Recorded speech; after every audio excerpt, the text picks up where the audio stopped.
Welcome back to another episode of Jason's Bricks and 5, where I discuss LEGO content in videos of around 5 minutes.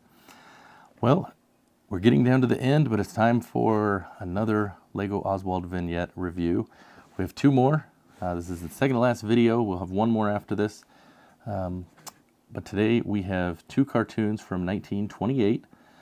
Now, for those of you that are wondering what I'm doing here, Oswald the Lucky Rabbit was one of Walt Disney's first major cartoon successes, and they made cartoons from his company in 1927 and 1928 prior to Mickey Mouse or any of the other characters you know today.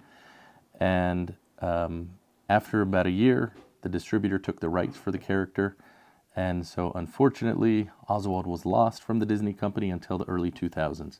However, he was brought back, and fortunately they added him into the 100 series for the 100th year anniversary of the Disney company, which I thought was a neat tribute to an original character that not many people know. So the cartoons that we're highlighting today, we have Neck and Neck and Hungry Hobos.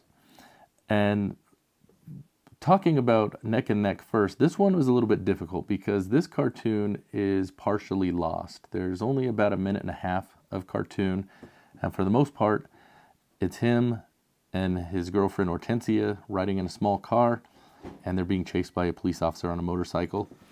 And there's some gags around that as far as, you know, the wheels going out and being real narrow and stuff.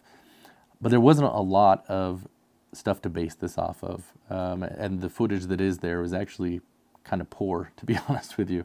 But then at the end, he crashes into a tree, and that's kind of what I've chosen to do here. And so this was a little bit of a challenge. Number one, trying to figure out what I wanted to do, and then trying to figure out how I was going to make the car that would kind of represent the one from the cartoon, and how I would make it look like it was crashing into a tree. I thought about some different ways about, you know, showing a crash with, you know, kind of some colored wedge pieces, but that didn't really work out. So I've built this car here, and it's kind of interesting. The wheels are actually 2x2 round plates with a stud in the middle, and so they're not actual wheels. They're just attached to bricks with studs on the side, or snot bricks, and it's actually just kind of wedged in here, so it doesn't actually sit in there. And I'm kind of happy with how it turned out. It's actually built upside down, which is kind of interesting, I think. And then I just kind of made a brick-built tree and built that kind of into the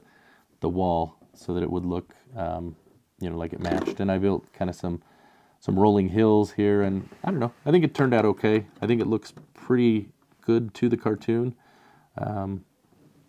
So that is Neck and Neck. Now the other one, I will be honest, this might be my least favorite of the vignettes. And there's a couple of reasons for this. Number one, this was one of the more difficult ones to do. Because first off, in the entire cartoon, he is with another hobo, which is Peg-Leg Pete, and we don't have a Peg-Leg Pete character. So I had to try to come up with a way to create that, and I ended up using kind of a few different parts to make something, including the head of a, you know, the collectible minifigure raccoon. That was, I think, the best I could come up with. Anyways, in the cartoon, Oswald and Pete are on this train, and they're playing checkers, and there's some gags in there with a cow, and then a chicken lands, and they end up getting the chicken to lay a couple of eggs, and then they want to eat those eggs because they're hungry hobos. So what happens is Pete holds Oswald on the tracks to start his rear end on fire, and then the train stops, and the police come to chase away the freeloaders on the train, and they're running away from the train. And ultimately ends up that Pete tries to make Oswald into a monkey so that they could trick the police to get away. It doesn't really work, but the scene I've created here is where they're running away from the train, and Oswald, in the cartoon, he's kind of on all fours running with his rear end on fire with the pan there, and Pete is after him with the utensils, and that's what I've tried to create here. Now, I'm not sure how I could have made this better. I've tried to create the tracks and make it look like a freight car in there. I've got the door. You know, the space limitations make it hard.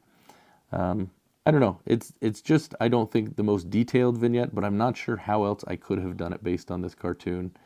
I thought about trying to, have half of the train car and maybe him sitting there, but we kind of already have that with the trolley, so I didn't want to create the same thing. And I was fortunate enough to get one of these rust-colored parts, and so that's what I went with. And now I will say the pan and the egg are not attached. They are just sitting there on him, so they fall off rather easily.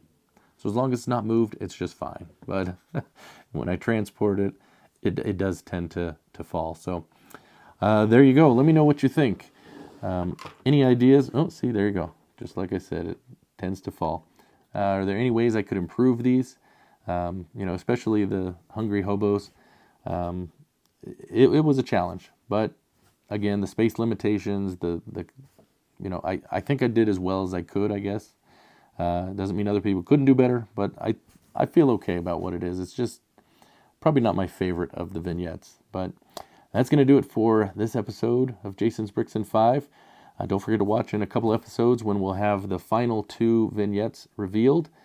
And thanks so much for watching. We'll see you next time on another episode of Jason's Bricks in 5. Happy building!